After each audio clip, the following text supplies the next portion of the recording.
Hello friends, welcome to my channel study Adda 91। दोस्तों, पहले video में मैं संविधान के कुछ अनुच्छेद से संबंधित प्रश्न अपलोड कर चुकी हूँ। आज मैं उसी का पार्ट 2 वीडियो लेकर आई हूँ, जिसमें अनुच्छेद से संबंधित कुछ महत्वपूर्ण प्रश्न हैं जो आपके लिए काफ़ी यूजफुल होंगे। तो दोस्तों, वीडियो स्किप ना करें और पूरा देखें। चलिए बढ़ते हैं क्वेश्चन की तरफ। भारतीय संविधान के किस अनुच्छेद में अल्पसंख्यकों के हितों के संरक्षण की व्यवस्था है? ऑप्शन ए अनुच्छेद 32, ऑप्शन बी अनुच्छेद 29 में, अनुच्छेद 19 में या फिर अनुच्छेद 14 में। तो यहाँ पर आपका राइट आंसर अनुच्छेद 29 में अल्पसंख्यकों के हितों के संरक्षण की व्यवस्था है। दोस्तों, नेक्स्ट क्वेश्चन है, कौन से अनुच्छेद के अंतर्गत भारत का सर्वोच्च न्यायालय नागरिकों के मौलिक अधिकारों की रक्षा करता है? तो यहाँ पे ऑप्शन में दिया गया है कि अनुच्छेद 74, अनुच्छेद 61, 54 या फिर 32 के अंतर्गत। तो यहाँ पर आपका राइट आंसर ऑप्शन डी अनुच्छेद 32 के अंतर्गत भारत का जो सर्वोच्च न्यायालय है वह नागरिकों के मौलिक अधिकारों की रक्षा करता है। अब जबकि दोस्तों संविधान में 7 मौलिक अधिकार थे, परंतु अभी वर्तमान में 6 ही मौलिक अधिकार हैं। अनुच्छेद 12 से 35 मौलिक अधिकारों के संबंध में है, जो कि संविधान के भाग 3 में निहित है और जिसे संयुक्त राज्य अमेरिका के संविधान से लिया गया है। अगला क्वेश्चन है, भारतीय संविधान के किस अनुच्छेद में राज्य के निदेशक तत्वों का उल्लेख किया गया है? अनुच्छेद 33 से 46 में, अनुच्छेद 34 से 48 में, 36 से 51 में या फिर 37 से 52 में। तो आपका ऑप्शन नंबर सी 36 से 51 अनुच्छेद में राज्य के निदेशक तत्वों का उल्लेख किया गया है। अगर आपसे ये क्वेश्चन कर लिया जाए कि संविधान की आत्मा तथा चेतना क्या कहलाता है, तो भाग 3 तथा 4 संविधान की आत्मा तथा चेतना कहलाती हैं।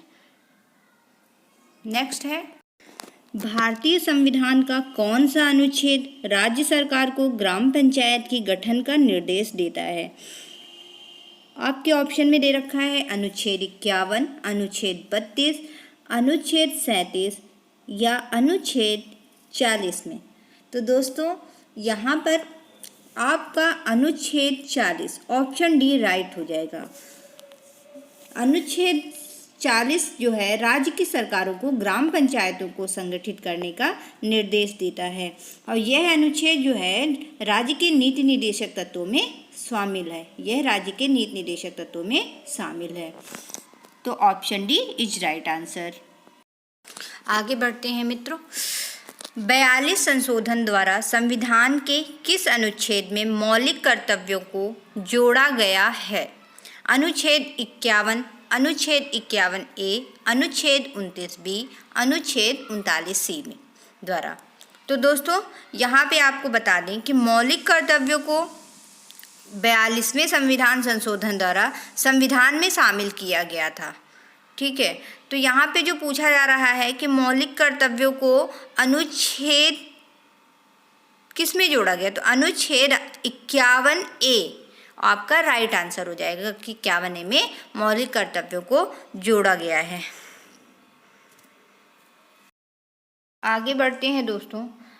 भारत के संविधान के किस अनुच्छेद के अंतर्गत भारत के राष्ट्रपति पर महाभियोग चलाया जा सकता है? अनुच्छेद 61 के अंतर्गत या अनुच्छेद 75 के अंतर्गत या अनुच्छेद 76 के अंतर्गत या फिर अनुच्छेद 85 के अंतर्गत। तो 85 के अंतर्गत तो नहीं होगा। यहाँ पर ऑप्शन ए अनुच्छेद 61 के अंतर्गत भारत के राष्ट्रपति पर महाभियोग चलाया जा सकता है। तो आपका ऑप्शन नंबर ए सही हो जाएगा। दोस्तों, अगर आपको हमारी वीडियो अच्छी लगे तो प्लीज़ लाइक, सब्सक्राइब और शेयर अवश्य करिएगा और वीडियो को स्किप करने की गलती बिल्कुल मत कीजिएगा, क्योंकि ये सभी क्वेश्चन आपके लिए काफ़ी यूजफुल रहने वाले हैं। तो बढ़ते हैं दोस्तों आगे की तरफ। संविधान के किस अनुच्छेद में उपराष्ट्रपति पद का प्रावधान किया गया है? ऑप्शन ए में अनुच्छेद 52, ऑप्शन बी अनुच्छेद 53, ऑप्शन सी अनुच्छेद 63, ऑप्शन डी अनुच्छेद 76 में।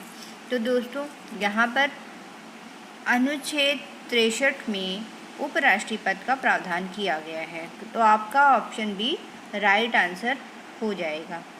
आगे बढ़ते हैं। भारत के महान्यायवादी की नियुक्ति से संबंधित अनुच्छेद कौन सा है? कौन सा भारत के महान्यायवादी की नियुक्ति से संबंधित अनुच्छेद कौन सा है? तो यहाँ पे अनुच्छेद 53, अनुच्छेद 63, अनुच्छेद 76, अनुच्छेद 79। तो यहाँ पर अनुच्छेद 79 जो है भारत के महान्यायवादी की नियुक्ति से संबंधित है। यह नई नियुक्ति राष्ट्रपति के द्वारा की जाती है। ठीक है, नेक्स्ट बढ़ते हैं आगे। कौन सा अनुच्छेद संसद के 2 अधिवेशन के बीच 6 माह के अंतराल की अनिवार्यता का उल्लेख करता है? अनुच्छेद 81, अनुच्छेद 82 या अनुच्छेद 83 या फिर अनुच्छेद 85। तो दोस्तों यहाँ पे अनुच्छेद आपका 85 जो है संसद के 2 अधिवेशन के बीच अंतराल की अनिवार्यता का उल्लेख करता है। ऑप्शन डी राइट हो जाएगा। अगला है राष्ट्रपति संविधान के किस अनुच्छेद के अंतर्गत लोकसभा को भंग कर सकता है? तो यहाँ पर अनुच्छेद 85, अनुच्छेद 95 या फिर अनुच्छेद 356 के अंतर्गत या 365 के अंतर्गत। तो दोस्तों अनुच्छेद 85 के अंतर्गत राष्ट्रपति जो होता है वो संविधान के अंतर्गत लोकसभा को भंग कर सकता है और यह संसद के 2 सत्रों के मध्य 6 महीने का अंतराल की अनिवार्यता भी निर्धारित होती है इस अनुच्छेद 85 के अंतर्गत। ठीक है, अगला क्वेश्चन है संविधान के किस अनुच्छेद में धन विधेयक की परिभाषा दी गई है? तो यहाँ पर क्या ऑप्शन दे रखे हैं? अनुच्छेद 103, अनुच्छेद 109 के अंतर्गत, अनुच्छेद 110 द्वारा, अनुच्छेद 124 के द्वारा। तो यहाँ पे अनुच्छेद 110 में जो है धन विधेयक की परिभाषा दी गई है। अब इसे इस प्रकार भी इसे केवल यानी धन विधेयक को केवल लोकसभा में राष्ट्रपति की सिफारिश के द्वारा प्रस्तुत किया जा सकता है। ठीक है, तो ऑप्शन सी राइट हो जाएगा।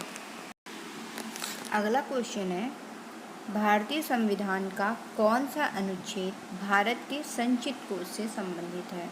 यहाँ पर भी आपके 4 ऑप्शन हैं कि अनुच्छेद 112, अनुच्छेद 146(3), अनुच्छेद 148(6) या फिर ये सारे उपर्युक्त सभी। तो यहाँ पर उपर्युक्त सभी अनुच्छेद जो हैं भारतीय संविधान में भारत के संचित कोष से संबंधित है। तो आपका ऑप्शन डी राइट आंसर हो जाएगा दोस्तों।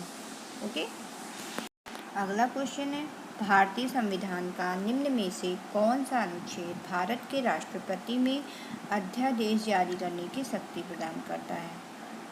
ऑप्शन में आपके दे रखे हैं अनुच्छेद 74, अनुच्छेद 78, ऑप्शन सी अनुच्छेद 123 या फिर अनुच्छेद 124(2). तो यहाँ पर ऑप्शन सी अनुच्छेद 123 जो है भारत के अध्यादेश जारी करने की शक्ति प्रदान करता है। दोस्तों वीडियो अगर अच्छी लगे